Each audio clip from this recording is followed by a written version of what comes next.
Assalamualaikum, selamat berjumpa kembali di channel kami Info Islami, tetapi sebelumnya bantu dan dukung channel kami dengan klik tombol subscribe dan tombol lonceng, agar tidak ketinggalan informasi-informasi terbaru pada video kami.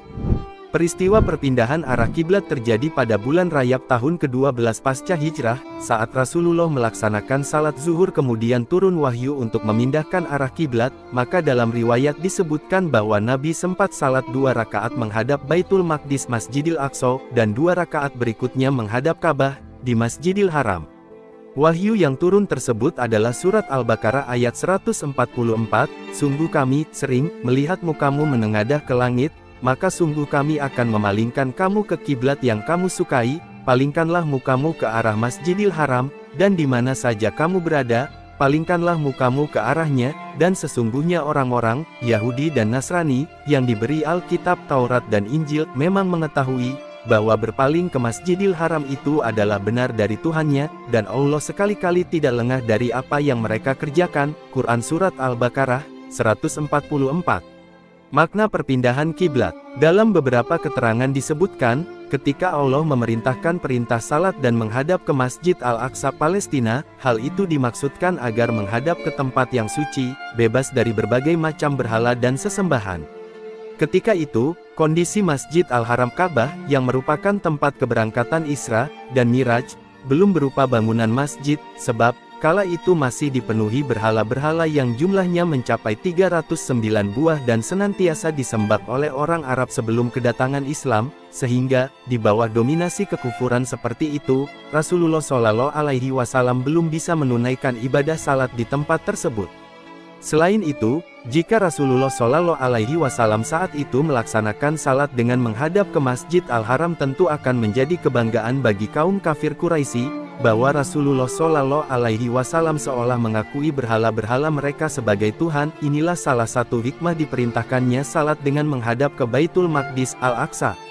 Dalam surah Al-Baqarah ayat 142, Allah Subhanahu wa Ta'ala menjelaskan mengapa perpindahan kiblat itu dilakukan. Orang-orang sufaha di antara manusia akan berkata, apakah yang memalingkan mereka umat Islam dari kiblatnya, Baitul Maqdis, yang dahulu mereka telah berkiblat kepadanya? Katakanlah, kepunyaan Allah lah timur dan barat, Dia memberi petunjuk kepada siapa yang dikehendakinya ke jalan yang lurus. Tafsir Ibnu Katsir dijelaskan mengenai tafsir ayat ini. Yang dimaksud dengan sufaha ialah kaum musyrik Arab, para pendeta Yahudi, dan seluruh kaum munafik, sebab ayat itu bersifat umum. Dahulu Rasulullah SAW disuruh menghadap ke Baitul Maqdis, di Mekah. Beliau salat di antara rukun Yamani dan rukun Syami sehingga kapetik terbalik bah berada di hadapannya. Namun beliau menghadap ke Baitul Maqdis. Setelah beliau hijrah ke Madinah, semuanya keberatan untuk menyatukan keduanya, maka Allah menyuruhnya menghadap ke Baitul Maqdis. Pandangan itu dikemukakan oleh Ibnu Abbas dan jumhur ulama, kemudian mereka berselisih, apakah perintah itu melalui Al-Qur petik terbalikan atau melalui yang lainnya. Para ulama terbagi atas dua pandangan. Ikrimah, Abu Al-Aliyah, dan Hasan Basri berpendapat bahwa menghadap Baitul Maqdis adalah hasil ijtihad Nabi SAW.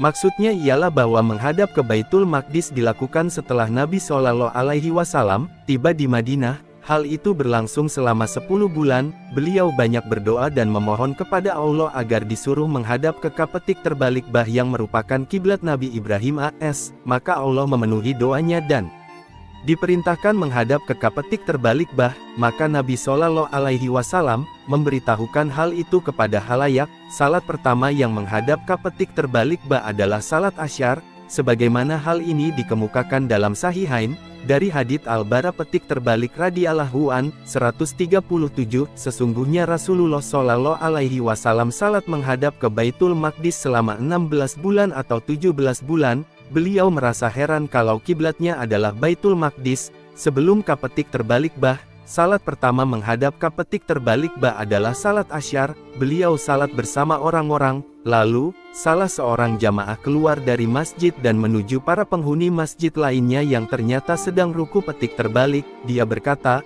"Aku bersaksi dengan nama Allah, aku benar-benar telah mendirikan salat bersama Nabi SAW sambil menghadap ke Mekah." maka orang-orang pun berputar menghadap ke Baitullah. Menurut nasa petik terbalik salat itu ialah salat zuhur di Masjid Bani Salamah. Dalam hadits Nuwailah binti Muslim dikatakan 138 bahwa sampai kepada mereka berita mengenai peralihan kiblat ketika mereka tengah salat zuhur. Nuwailah berkata, maka jama petik terbalik laki-laki bertukar tempat dengan jama petik terbalik perempuan untuk menyesuaikan posisi. Namun berita itu baru sampai kepada penduduk Kuba pada saat salat fajar, maka datanglah seorang utusan kepada mereka. Dia berkata 139, sesungguhnya pada malam ini telah diturunkan Al-Qur petik terbalik kepada Rasulullah Shallallahu Alaihi Wasallam. Allah menyuruh untuk menghadap ke petik terbalik maka menghadaplah kamu ke sana. Pada saat itu, wajah mereka menghadap ke Syria, maka mereka pun berputar menghadap ke petik terbalik Hadits ini mengandung dalil bahwa keterangan yang menasak tidak dapat ditetapkan hukumnya kecuali setelah diketahui, meskipun telah lama turun dan disampaikan, karena mereka tidak disuruh mengulangi salat asyar, maghrib dan isya, walahu petik terbalik lem. Tatkala ini terjadi, timbullah pada sebagian kaum musyrik, munafikin, dan ahli kitab keraguan, penyimpangan dari petunjuk, membungkam dan meragukan kejadian. Mereka berkata, apa yang telah memalingkan mereka dari kiblatnya yang dahulu dipegangnya? Yakni, apa yang telah membuat mereka kadang-kadang berkiblat ke Baitul Maqdis dan kadang-kadang berkiblat ke petik terbalik Maka Allah menurunkan ayat, dan kepunyaan Allah lah timur dan barat, maka kemanapun kamu menghadap disitulah wajah Allah. Quran Surat Al-Baqarah 2:115. Yakni kepunyaan Allah lah segala persoalan itu, maka kemanapun kamu menghadap, maka di sanalah wajah Allah, dan kebaktian itu bukanlah dengan menghadapkan wajahmu ke timur atau ke barat, namun kebaktian itu dengan berimannya seseorang kepada Allah.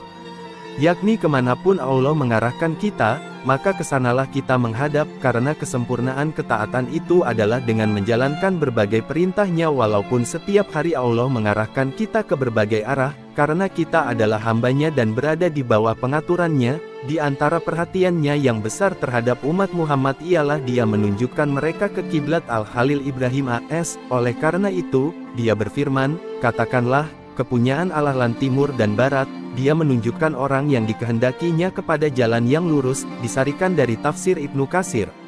Dapat ditarik hikmah. Perpindahan kiblat tersebut adalah dalam ibadat salat itu bukanlah arah Baitul Maqdis dan Ka'bah itu menjadi tujuan, tetapi wujud berserah diri kepada Allah bukan untuk menyembah Ka'bah seperti yang difitnahkan para pecundang pembenci Islam. Mereka menuduh Muslim menyembah Ka'bah dan Allah hanya ada di sana. Ka'bah merupakan pemersatu umat Islam dalam menentukan arah kiblat, sama seperti Al-Aqsa yang juga belum berupa bangunan masjid ketika itu, dan Al-Sahra masih berupa gundukan tanah yang dipenuhi dengan debu. Ini adalah menunjukkan sangat pentingnya persatuan umat Islam. Menghadap kiblat adalah wujud ketaatan seorang hamba kepada Allah karena memang diperintahkan demikian, kemanapun arah diperintahkan, maka wajib melaksanakannya sehingga menjadi salah satu syarat syahnya sholat. Jika Anda tertarik dengan video ini silakan dukung dengan klik tombol subscribe. Terima kasih.